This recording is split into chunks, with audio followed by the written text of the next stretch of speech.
আল্লাহ পাক বলছেন যে আমার কাছে যখন বান্দা কিছু চায় তার হাতটাকে আমি খালি ফিরাই দেবো, এটাতে আমি লজ্জা বোধ করি।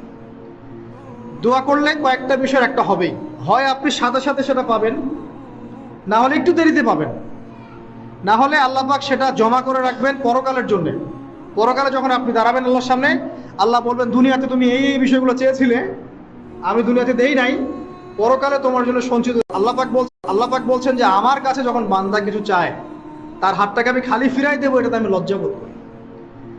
দোয়া করলে কয়েকটা বিষয়ের একটা হবেই, হয় আপনি সাথে সাথে সেটা পাবেন, না হলে একটু দেরিতে পাবেন, না হলে আল্লাহ পাক সেটা জমা করে রাখবেন পরকালের জন্য।